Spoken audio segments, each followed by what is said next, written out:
الحمد لله رب العالمين، والصلاة والسلام على سيد الأنبياء والمرسلين نبينا محمد وعلى آله وأصحابه أجمعين۔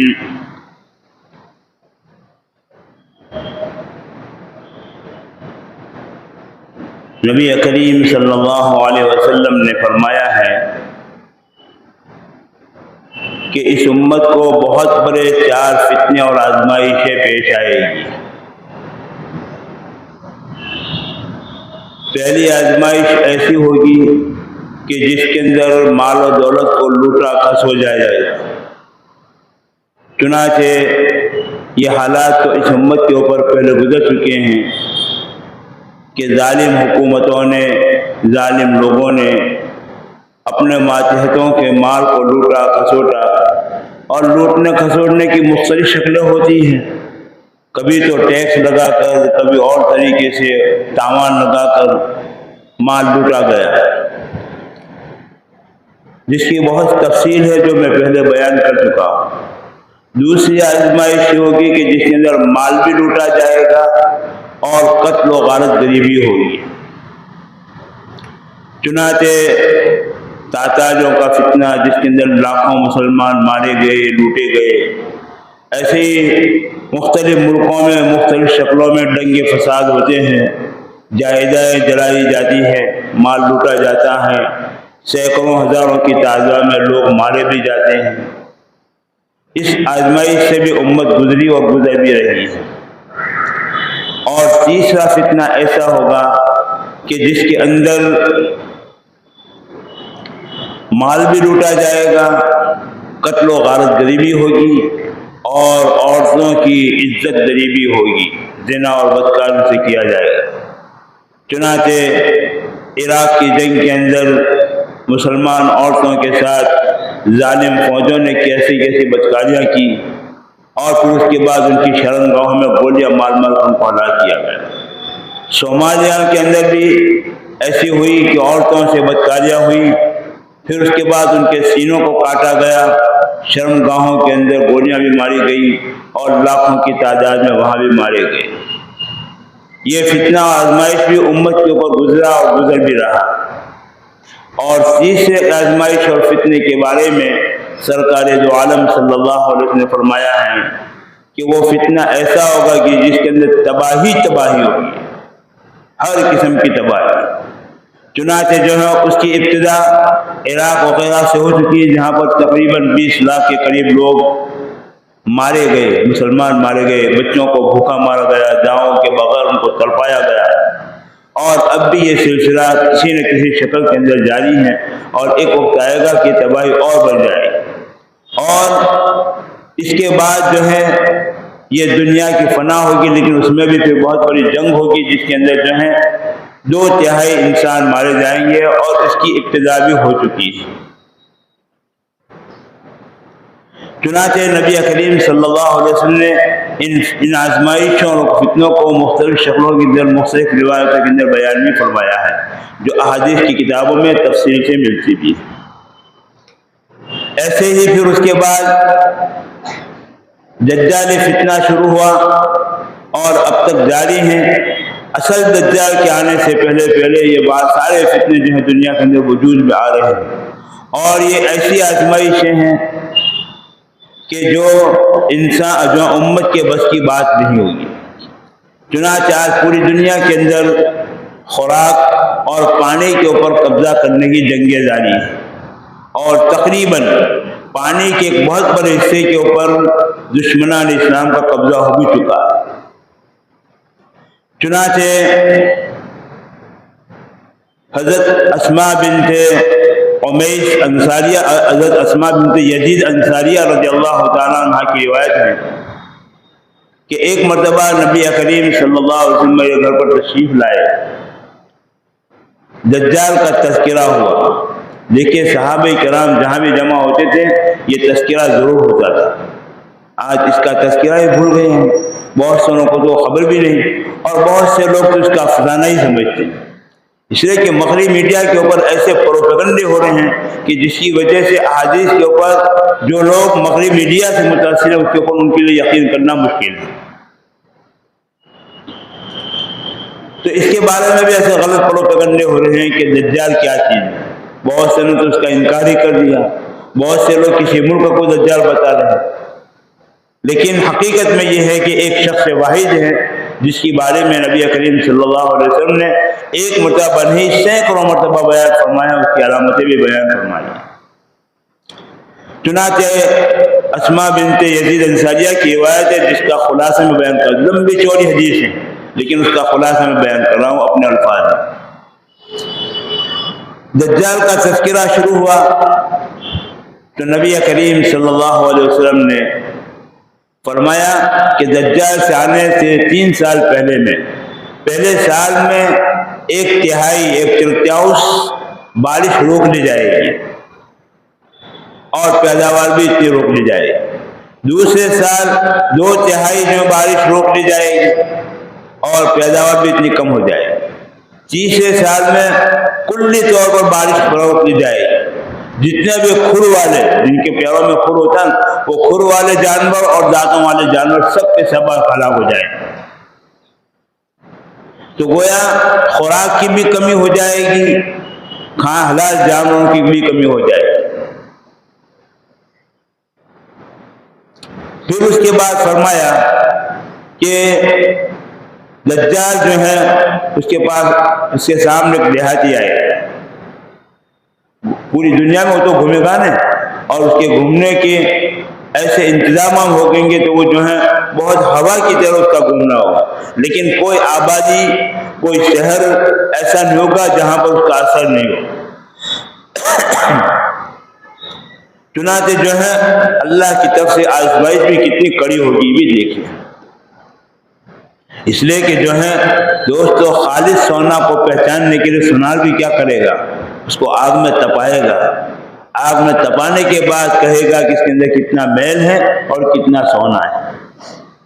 آج ہم سب ایمان کے دعوے دار ہیں، لیکن ایمان صفات اور ایمان کردار اور ایمان اعمال سے تقریباً محروم ہوتے جا رہے ہیں۔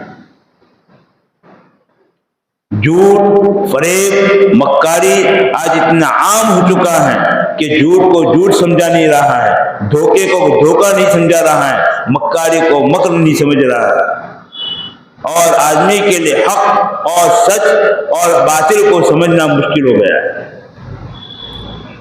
آج کوئی آدمی اپنے عیبوں کو چھپانے کے لیے اتنی صفائی کے ساتھ جھوٹ بولتا ہے تو لوگ اس کو سچے سمجھتے ہیں، اور سچ بولنے والا سچائی کو سادے الفاظ میں بولتا ہے لیکن اس کو کوئی سچ ماننے کے لیے تیار نہیں۔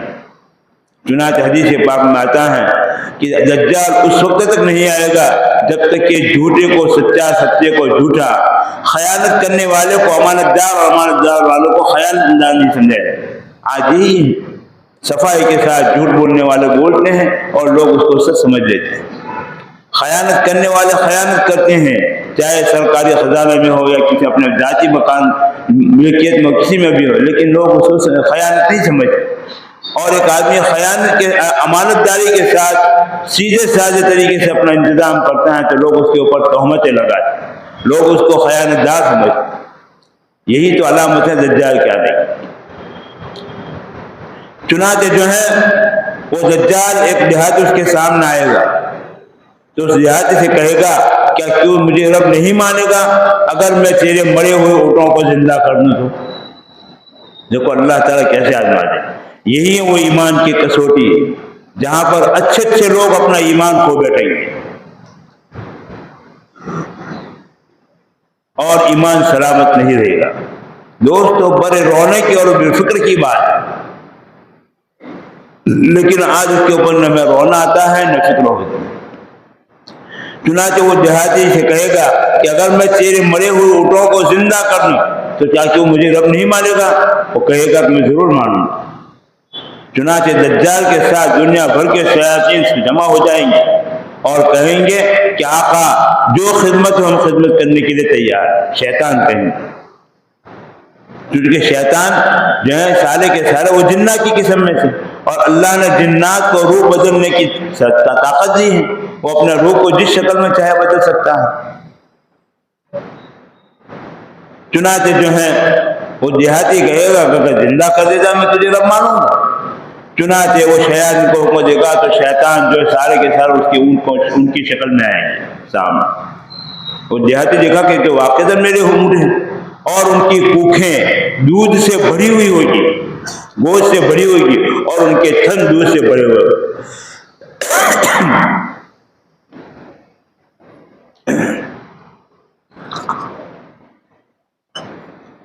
چنانچہ اس کے بعد ایک دوسرا آدمی سامنے آئے، دجال اسے کہے گا کہ تیرے ماں باپ تیرے بھائی میں مر چکے ہیں، اگر میں اس کو زندہ کر دوں تو کیا تو مجھے رب نہیں مانے گا؟ وہ کہے گا کہ ضرور مانوں گا۔ چنانچہ شیاطین جو اس کے ماں باپ کی شکل میں، اس کے بھائی بہن کی شکل میں سامنے آئے اور وہ اس کے ماں باپ کی شکل میں ہوں گے، وہ کہیں گے بیٹا یہی ہمارا خدا ہے، اس کو خدا مان لو۔ ہوں گے وہ شیطان، لیکن ماں باپ کی شکل۔ اب کہاں جائے گا؟ آج جو ہے تھوڑے بہت قسم میں سامنے ہوتے ہیں تو لوگ جو ہکا بکا رہ جاتے ہیں کہ آج سائنس نے کتنی ترقی کی، لیکن سائنس کی ترقی یہ تو نہیں ہوگی کہ ہمارے بڑے ہوئے لوگوں کے شکلوں میں سامنے آئے گی، یہ ترقی تو ہے ہی۔ اب یہ ٹیکنالوجی جب دیکھیں گے تو لوگ ایمان لائیں گے، لیکن فرمایا یہ سب کا سب اس کا شوق تھا اور جادوگری ہوگی جو اللہ اس کو ڈھیل دے گا اور اس کی بنیاد کے اوپر یہ کام کرے گا۔ چنانچہ جو ہے یہ اللہ کی طرف سے بہت بڑی آزمائش ہوگی۔ اس کے پاس جنت کی ایک شکل ہوگی، جہنم کی ایک شکل ہوگی۔ دوسری روایت میں آتا ہے کہ سرکار دو عالم صلی اللہ علیہ وسلم نے فرمایا کہ اس کی جنت وہ در حقیقت آگ ہوگی اور اس کی آگ در حقیقت باغ ہوگی۔ جو اس کو مانے گا اس کو آگ میں ڈالے گا تو آپ نے فرمایا اس آگ میں کود پڑنا، وہ آگ نہیں ہوگی بلکہ باغ ہوگی۔ اللہ ایمان کی وجہ سے تمہارے پر کو ٹھنڈا کرے گا، لیکن پوجنے والا بھی تو چاہیے، وہ ایمان کی قوت اور طاقت وہ چاہیے۔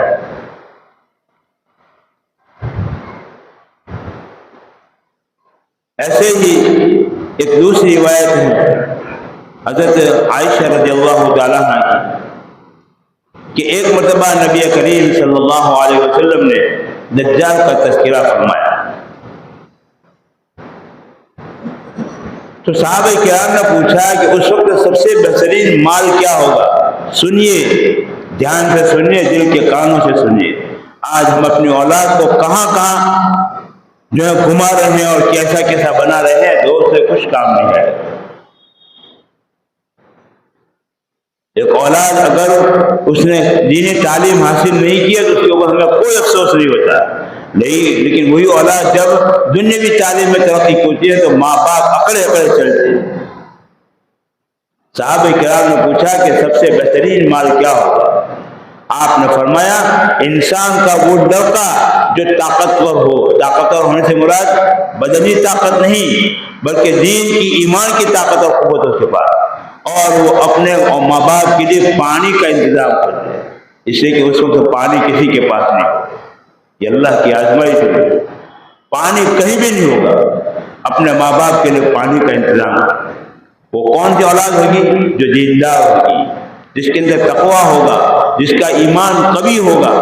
اور ایمان کی قوت دوستو فقط نماز روزے سے نہیں ہے، یہ بھی ہے ایمان کو طاقت پہنچانے والی، لیکن زبان میں سچائی، بات میں وفاداری، وعدے میں وعدہ کو پورا کرنا، اپنے عقیدے کو پکا کرنا کہ جو کچھ ہے وہ اللہ کی طرف سے، باقی کسی کی کوئی طاقت نہیں، فقط بولنے سے نہیں بلکہ وہ ایمان بھی ہونا چاہیے۔ اپنے معاملات کو درست کرنا، لوگوں کے ساتھ ویوہار سے ہی، یہ ہے ایمان کو طاقت پہنچانے والی چیز۔ ورنہ نماز تو شیطان نے کوئی جگہ نہیں چھوڑی وہاں جا کر اس نے سجدہ نہیں کیا، لیکن جب اللہ کی نافرمانی پر تر گیا تو ساری کی ساری عبادت بیکار گئی، ہوا میں مل گئی۔ ایمانی طاقت وہ عقیدے کی مانیتا ہے، ایمانی طاقت اپنے معاملات کو درست کرنا، اپنے معاشرے کو صحیح بنانا اور دین میں پختگی، دین کے علم کے ذریعے سے حاصل کرنا۔ تو دوستو جس نے اپنی اولاد کو صحیح بنایا ہوگا، دینی تعلیم دی ہوگی، ان کی پرورش کی ہوگی، ان کے اندر اچھے اخلاق پیدا کیے ہوں گے، وہ طاقتور ہو رہا ہے تو اپنے ماں باپ کے لیے پانی کا انتظام کریں گے، جبکہ پانی نہیں ہو رہا۔ کھانے کا مسئلہ تو آپ نے فرمایا کھانا تو کہیں ملے گا ہی نہیں، اور اس کی شکلیں بنتی جا رہی ہیں۔ آج اناج کے اوپر دشمنان اسلام مختلف حکومتوں سے اپنے اپنے مرضی کے قوانین بنا کر اناج کو قبضہ کرنے کی کوشش کر رہے ہیں۔ رہا لوگوں کا حال، لوگوں کے اندر یہ مزاج پیدا ہو رہا ہے کہ گھر میں کیا سب پکانے کا، محنت کرنے کی، ہوٹل سے کھا، پانی منیلیٹر جو ہے فلٹر والا پانی پی لو۔ فلٹر والے پانی میں بھی کیا سیاست ہے اور اس کے اندر بھی کتنا دھوکہ ہے، وہ بڑی تفصیل کی بات ہے دوستوں۔ یہ ندی نالوں میں بہہ کر پانی جو آتا ہے وہ مختلف جڑی بوٹیوں سے ٹکرا کر آتا ہے اور اس کے اندر پیٹ کے بہت سے بیماریوں کا علاج ہوتا ہے، لیکن آج سمجھایا جا رہا ہے کہ فلٹر پانی پی، اور ان پانوں کی برائیاں کی جا رہی ہیں اور لوگ اس کے اوپر عمل بھی کر رہے ہیں۔ تو پانی تو ہوگا ہی نہیں، جو لڑکا دیندار ہوگا اپنے ماں باپ کے لیے کہیں سے بھی انتظام کر رہا ہے۔ رہا کھانے کا مسئلہ تو نبی کریم صلی اللہ علیہ وسلم نے فرمایا تھا کھانے کو تو ہوگا نہیں۔ تو صحابہ کرام نے پوچھا کہ اللہ کے رسول اس وقت پھر کھانے کے لیے کیا انتظام ہوگا، کھائے بغیر کیسے آدمی چلے؟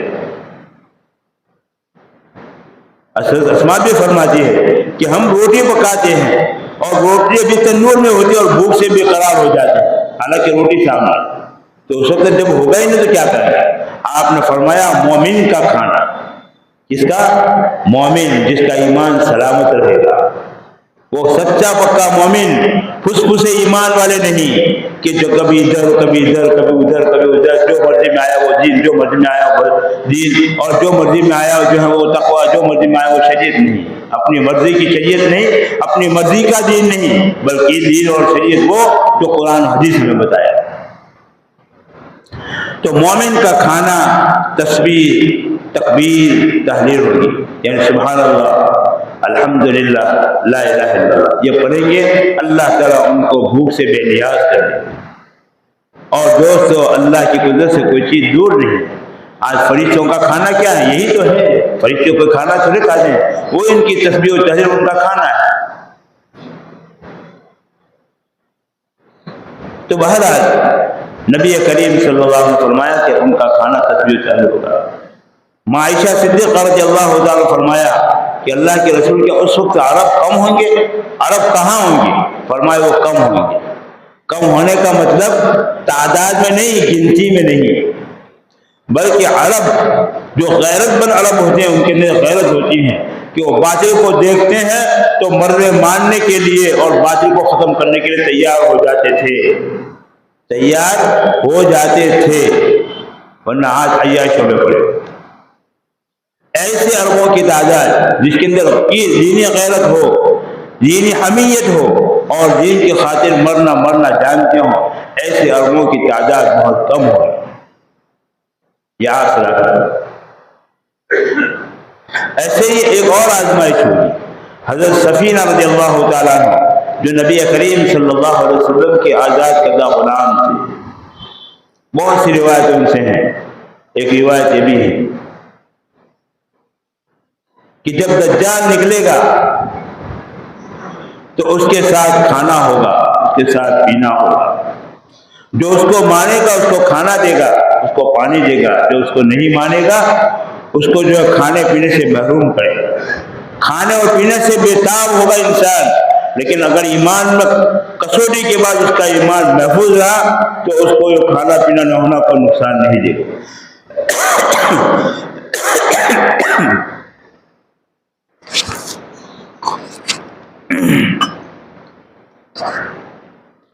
تو بہرحال آپ نے فرمایا، اور روایتوں میں بھی آتا ہے کھانے پینے کے خزانے اس کے ساتھ چلیں گے، جہاں خزانے ہوں گے اس کو بلا لے گا، جو لوگ اس کو مانیں گے ان کے علاقے کو ہریالہ بنا دے گا، اور جو اس کو نہیں مانے گا وہاں پر زمین کو خشک کر دے گا۔ لیکن حقیقت میں وہ ہریالہ کرے گا، خشک کرے گا، یہ حقیقت نہیں ہے، بلکہ وہ کچھ جادو ہی ہوگا، ایک شعبدہ ہوگا جو لوگوں کو ایسا نظر آئے گا۔ اور اللہ تعالیٰ کو یہ ڈھیل اس لیے دے گا تاکہ جو ہے پانی کا پانی ہو جائے اور سونے کا سونا ہو جائے، کھڑا انسان سمجھ لیا جائے کہ کھڑا ایمان والا ہے۔ حالانکہ آپ نے فرمایا کہ اس کی علامت ہے کہ وہ کانا ہوگا، ایک زمین تو بالکل، ایک آنکھ تو بالکل سپاٹ ہوگی، جیسے یہ ہے نا اس طریقے سے سپاٹ ہوگی، اور دوسری آنکھ انگور کی طرف لٹکی ہوئی ہوگی، اور اس کی پیشانی کے اوپر کافر لکھا ہوا ہوگا، جو ہر مومن پڑھ لے گا، چاہے اس کو پڑھنا آتا ہو، لکھنا آتا ہو نہ آتا، لیکن وہ پڑھ لے گا۔ جو مومن اپنے ایمان کو حفاظت کرنا چاہے گا، اللہ تعالیٰ اس کی حفاظت کا انتظام کر دے گا۔ تو بہرحال جو ہے آپ نے فرمایا کہ اس کی جنت کو جنت میں سمجھنا، اس کی آگ کو آگ میں سمجھنا، اس کی آگ جو وہ باغ ہوگا اور اس کا باغ وہ آگ ہوگی۔ اس طریقے سے پوری دنیا میں گھومے گا، ساتھ ساتھ اور کئی آزمائش کیا ہوگی؟ اس کے ساتھ دو فرشتے ہوں گے اللہ کی طرف سے، وہ دو فرشتے دو نبیوں کی شکل میں ہوں گے۔ فرمایا نبی کریم صلی اللہ علیہ وسلم فرماتے ہیں کہ اگر میں چاہوں تو نبیوں کے نام بھی لے لوں کہ کن نبیوں کی شکل میں ہوں گے۔ ایک اس کی داہنی طرف ہوگا فرشتہ، دوسرا بائیں طرف۔ اس فرشتے کو اس انسانی شکل میں سارے لوگ تو دیکھیں گے، یہ نہیں کہ اس کو نہیں دیکھیں گے، لیکن لوگوں کو پتا نہیں چلے گا کہ کیا ہے۔ پھر اس میں بھی اور آزمائش، دجال کہے گا کیا میں پروردگار نہیں ہوں؟ تو داہنے والے فرشتہ کہے گا تو جھوٹا ہے، لیکن اس کی آواز کو کوئی نہیں سنے گا۔ یہ جھوٹا کہے گا تو بائیں طرف والا فرشتہ اس فرشتے کو کہے گا کہ تو نے سچ کہا۔ تو لوگ کیا سمجھیں گے کہ دجال کو یہ کہہ رہا ہے کہ تو سچ کہا۔ دوستو کہاں جائیں گے؟ ایمانی طاقت ہوگی تو ایمانی انفراد کی بنیاد کے اوپر آدمی سمجھ لے گا، ورنہ فرشتے جو نبیوں کی شکل میں آئے، ایک جھوٹا کہے دوسرا سچ کہے، یہ کیا ہوگا؟